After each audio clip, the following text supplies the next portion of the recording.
প্রতিবন্ধী কার্ড কিভাবে করবেন সেটা আজকে সম্পূর্ণ দেখিয়ে দিব, যেটাকে আমরা সুবর্ণ নাগরিক কার্ড হিসেবে চিনে থাকি। আজকে আপনাদেরকে স্টেপ বাই স্টেপ সম্পূর্ণ প্রক্রিয়াটি দেখাবো, সেজন্য আমাদের পুরো ভিডিও জুড়ে আমাদের সঙ্গে থাকতে হবে।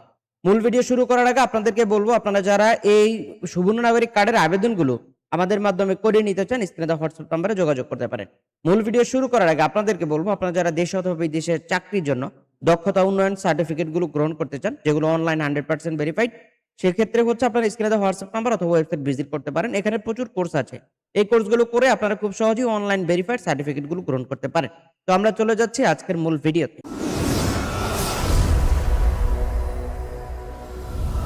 আপনি এখান থেকে লিখে সার্চ করবেন সুবর্ণ নাগরিক কার্ড আবেদন। এটা লিখে সার্চ করলে আপনাকে ওয়েবসাইটে নিয়ে যাবে। আমরা হচ্ছে প্রথম ওয়েবসাইটে দেখতে পাচ্ছি, ওয়েবসাইটে আমরা চলে যাব। এখানে আসার পরে হচ্ছে আপনাকে এই ধরনের একটা হোম পেজ দেখাবে এবং হচ্ছে এখান থেকে আপনি আবেদন করুন এই অপশনে চলে যাবেন। আবেদন করুন অপশনে ক্লিক করার সাথে সাথে আপনাকে আবেদন ফর্ম নিয়ে যাবে। এখানে আসার পরে হচ্ছে আপনাকে একটি ডিক্লারেশন দিবে, আপনি হচ্ছে এটা সম্পূর্ণ পড়ে নেবেন। পরে হচ্ছে আপনি নিচে এখান থেকে চেক মার্ক করে দিবেন, দিয়ে হচ্ছে হ্যাঁ অপশনে ক্লিক করে দিবেন। এখানে হচ্ছে আমরা কয়েকটা অপশন দেখতে পাচ্ছি, একটা হচ্ছে ফনেটিক আর একটা হচ্ছে বিজয়, এরপরে হচ্ছে অব্র। আপনি যেটা দিয়ে বাংলা লিখে অভ্যস্ত আপনি হচ্ছে সেটা এখান থেকে ক্লিক করবেন। আমরা আমাদের মতো করে ক্লিক করে বিজয়টা ধরে দিলাম। আপনি আপনার মতো করে যেটা অভ্যস্ত আপনি সেটা লিখতে পারেন। অব্রতেও লেখা যাবে, বিজয়তেও লেখা যাবে। তো আপনারা যারা ফোনে করবেন, ফোনে ম্যাক্সিমাম ফনেটিক থাকে, আপনারা হচ্ছে সেটাও ইউজ করতে পারেন। তো আমরা চলে যাব কোথায়, সূচনা অংশ। এখানে হচ্ছে আমাদেরকে প্রথম বক্সে দিতে হবে নাম। এখানে প্রত্যেকটা তথ্য আমাদেরকে দুইবার পূরণ করতে হবে। প্রথমে হচ্ছে ইংরেজি, তারপর হচ্ছে বাংলা। অর্থাৎ বাম পাশের সিরিয়ালটা আমাদেরকে দিতে হবে ইংরেজিতে নাম এবং ডান পাশের সিরিয়ালটা দিতে হবে বাংলায় নাম। বাংলা এবং ইংরেজি নামটা আমরা বসিয়ে দিলাম। তারপর হচ্ছে আমরা এখান থেকে চলে যাব জাতিগোষ্ঠী কোনটায় রয়েছেন, এখানে ক্লিক করব। ক্লিক করে হচ্ছে আমরা দেখবো অনেকগুলি রয়েছে। আপনি যে জাতিগোষ্ঠীর রয়েছেন আপনি সেটা এখান থেকে নির্বাচন করবেন। আমরা হচ্ছে এখান থেকে বেঙ্গলি ধরে দিচ্ছি। এখানে সাথে সাথে বাংলাদেশি অটোমেটিকলি চলে আসবে। আমরা হচ্ছে এখান থেকে মাদার্স নেম দিব বাংলা, প্রথমে দিব ইংরেজিতে, তারপর হচ্ছে বাংলা। প্রত্যেকটা সেম অপশন আমরা পূরণ করে দিব এবং প্রত্যেকটা স্টার মার্ক করা যে বক্সগুলো রয়েছে সেগুলো আপনাকে বাধ্যতামূলক পূরণ করতে হবে। পিতা এবং মাতার নামের সাথে হচ্ছে আপনার স্পোর্টস নেমটা দিতে হবে। পারিবারিক যদি কোনো লোকজন থাকে তাহলে দিবেন, আর যদি না থাকে তাহলে বক্সটা খালি থাকবে, কোনো অসুবিধা নেই। এরপর হচ্ছে আপনাকে দিতে হবে গার্ডিয়ানস। যাদের হচ্ছে কম বয়সী তারা হচ্ছে অবশ্যই এখানে অভিভাবকের নামটা দিতে হবে। আর যাদের বয়স বেশি তারা হচ্ছে অভিভাবকের নাম না দিলেও চলবে। আমরা বলবো যেগুলো স্টার মার্ক করা সেগুলো আপনার জন্য বাধ্যতামূলক, যেগুলো স্টার মার্ক করা নেই সেগুলো বাধ্যতামূলক না, সেগুলো চাইলে এড়িয়েও যাওয়া যায়, তবে ক্ষেত্র সাপেক্ষে আপনাকে সেগুলো পূরণ করাও লাগতে পারে। তো আমরা হচ্ছে চলে যাচ্ছি কোথায়, স্পোর্টস নেম, গার্ডিয়ান নেম সবগুলো হচ্ছে বসিয়ে দিই। তো অভিভাবকের নামটা আপনারা লিখতে পারেন। তারপর হচ্ছে চলে যাবেন একটু নিচের দিকে। এখানে আসার পরে হচ্ছে আপনার মোবাইল নাম্বার দিতে হবে, যে মোবাইল নাম্বারটি আপনার রয়েছে, অথবা এখানে হচ্ছে আপনার অভিভাবকের মোবাইল নাম্বার দিতে পারেন। যে সমস্ত শিশুদের আপনারা আবেদন করবেন তাই সেগুলো হচ্ছে আপনারা অভিভাবকের নাম্বারগুলো ইউজ করবেন। আর যাদেরটা হচ্ছে জেনারেলি আপনারা আবেদন করবেন তাদের হচ্ছে মোবাইল নাম্বার এখানে বসিয়ে দিবেন। আমরা হচ্ছে এখান থেকে চাইলে জিমেল অ্যাড্রেসটাও দিতে পারি। তারপর হচ্ছে আমাদেরকে দিতে হবে জন্ম তারিখ। আমরা এখান থেকে জন্ম তারিখটা বসিয়ে দেবো ক্যালেন্ডার ওয়াইজ। তো জন্ম তারিখটা এখান থেকে বসানোর পরে আমাদের হচ্ছে কত বয়স সেটা লেখার কোনো প্রয়োজন নাই। তারপর হচ্ছে এখানে আমরা দেখতে পাচ্ছি এইজ, যেহেতু ইংরেজি বাংলা ফরম্যাট দিতে হবে সেই সূত্রে হচ্ছে দুইটাই আছে এখানে। আমরা হচ্ছে এখান থেকে জন্মস্থানটা বসিয়ে দিব। তো এখান থেকে আপনারা যখন বসিয়ে দিবেন অটোমেটিকলি নিচের বক্সটা পূরণ হয়ে যাবে। আমরা দেখতে পাচ্ছি এখানে নং অফ ফ্যামিলি মেম্বার। আমাদের ফ্যামিলি মেম্বার, নং অফ ফ্যামিলি মেম্বার্স মেল, এখানে আপনার কতজন পুরুষ আপনার পরিবারে রয়েছে সেটা এখান থেকে লিখতে হবে। তারপর হচ্ছে একইভাবে আমরা ফিমেল লিখবো, তারপর হচ্ছে থার্ড জেন্ডার যদি কেউ থাকে তাহলে লিখবো। এগুলো লেখার সাথে সাথে অটোমেটিকলি নিচে যোগ হয়ে যাবে। তো আমরা এখান থেকে মেল দিলাম 3 জন, ফিমেল দিলাম 3 জন, তাদের পরিবারে যা আছে। তো এখানে যেহেতু থার্ড জেন্ডার একটা অপশন আছে আমরা এখানে 0 দিয়ে দিব। 0 দিয়ে দিলে আপনার আবেদনে কোনো বাধাগ্রস্ত হবেন না। যদি আপনি 0 না দেন তাহলে হয়তো বা এটা আবার ব্যাক করতে পারে, সেজন্য আমরা আগে থেকেই এখানে 0 দিয়ে দেবো। যেখানে কোনো অপশন নাই, অর্থাৎ যে কোনো সংখ্যা চেয়েছে সেখানে আমরা 0 বসিয়ে দিব। তারপর হচ্ছে দিতে হবে ন্যাশনাল আইডি নং অফ পিডব্লিউডি, অর্থাৎ আমাদের এখানে ন্যাশনাল আইডি কার্ডের নাম্বারটা আমরা এখান থেকে বসাইতে হবে। তো ন্যাশনাল আইডি কার্ডের নাম্বার যাদের নাই তারা হচ্ছে নিবন্ধনের নাম্বারটা বসাবেন। জন্ম নিবন্ধনের নাম্বারটা হচ্ছে 17 ডিজিটের হবে এবং সেটা অবশ্যই অনলাইন হতে হবে। তো আমরা হচ্ছে এনআইডি কার্ডের নাম্বারটা বসানোর সাথে সাথে জন্ম নিবন্ধন অপশন চলে গেছে।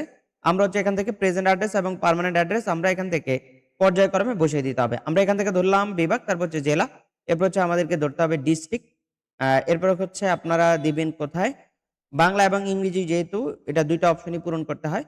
তো আমরা হচ্ছে এখান থেকে সিলেক্ট করে দিচ্ছি। তো এখান থেকে ওয়ার্ড নাম্বারটা শো নাও করতে পারে, সেই সূত্রে হচ্ছে এটা এড়িয়েও যাওয়া যাবে, যেহেতু এটা স্টার মার্ক করা নাই। আমরা হচ্ছে এখান থেকে দেখতে পাচ্ছি সবকিছু আমরা এখান থেকে ধরে দিলাম।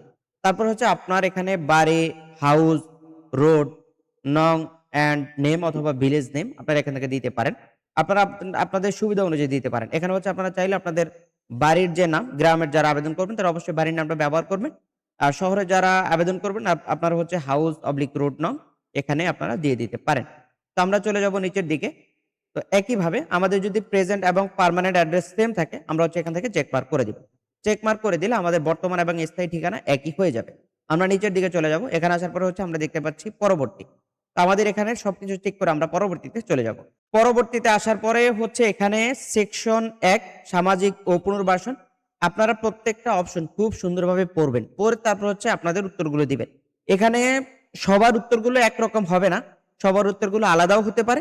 সেই সূত্রে হচ্ছে আপনারা পুরো ফর্মটা দেখবেন, দেখে বুঝে তারপর যেখানে যেখানে আপনার এই মানুষের জন্য প্রযোজ্য সেখানে সেখানে আপনি হচ্ছে চেকমার্ক করবেন। এখানে কারো ধর্ম আলাদা হইতে পারে, তাদের কারো গ্রাম হইতে পারে, শহর হইতে পারে, আবাসস্থল থাকতে পারে, নাও থাকতে পারে। অর্থাৎ প্রত্যেকটা অপশন আপনি একটু বুঝে বুঝে তারপর হচ্ছে এখানে আনসার করতে হবে। প্রত্যেকটা আনসার আপনি করলে যদি সঠিক হয়, আপনি যাচাই বাছাইতে যদি সবকিছু লিগাল দিতে পারেন, তাহলে অবশ্যই আপনার কাটটি হয়ে যাবে। তো আমরা সবগুলো দেখতে দেখতে একেবারে নিচে চলে আসলাম। আপনারা আপনাদের মতো করেই পূরণ করতে হবে, একেবারে হচ্ছে তথ্যগুলো দিয়ে পূরণ করবেন। তারপর হচ্ছে আমরা লাস্ট এখানে কোথায় চলে যাব, পরবর্তী ধাপে চলে যাব। এখানেও কিন্তু সেম একই রকম সেকশন 2 পেশা ও আয় এখান থেকে দিতে হবে। যদি যিনি হচ্ছে এখানে প্রতিবন্ধীর আবেদন করছেন তার যদি আয় না থাকে, তাহলে হচ্ছে এখান থেকে আয় দিবেন না, অর্থাৎ প্রযোজ্য নয় অপশন ক্লিক করবেন। আর যদি তিনি কোনো আয় করে থাকেন, সামান্য যদি করে থাকেন, তাহলে হচ্ছে আপনি এখান থেকে চেকমার্ক করতে হবে। তো আমরা হচ্ছে এখান থেকে অপশনগুলো চেকমার্ক করছি, করে হচ্ছে আমরা হচ্ছে পরবর্তী ধাপে চলে যাব। বার্ষিক আয় আমরা দেখতে পাচ্ছি, বার্ষিক আয় এখানে দেখা যায় যদি আয় না থাকে তাহলে নাই দিবেন, আর যদি থাকে তাহলে হচ্ছে দিয়ে দিবেন। এখানে বিভিন্ন টাকা উল্লেখ করা আছে, তো আপনারা হচ্ছে এখান থেকে চেকমার্ক করে ধরে দিবেন। তো আমরা হচ্ছে এখানের কাজ শেষ করে পরবর্তীতে চলে যাব প্রতিবন্ধিতা বিষয়ক, অর্থাৎ উনি যেই ধরনের প্রতিবন্ধী ওনাকে এই বিষয়গুলো ক্লিয়ার করতে হবে এই জায়গাটা থেকে। ঠিক একইভাবে আপনারা এইখানেও আপনারা হচ্ছে প্রত্যেকটা তথ্য খুব সুন্দরভাবে পূরণ করবেন এবং চেক করে করে পূরণ করতে হবে। তথ্যগুলো পড়ে তারপর হচ্ছে আপনাকে পূরণ করতে হবে। এগুলো যদি আপনি পড়ে পড়ে পূরণ না করেন তাহলে হচ্ছে ভুল হয়ে যেতে পারে। সেই সূত্রে হচ্ছে আপনার এই অপশনগুলো আ তাদের কাছে প্রযোজ্য অর্থাৎ গ্রহণযোগ্য নাও হতে পারে। সেই সূত্রে আপনারা এখান থেকে প্রত্যেকটা অপশন এবং হচ্ছে প্রত্যেকটা তথ্য আপনারা খুব সুন্দরভাবে পূরণ করতে হবে।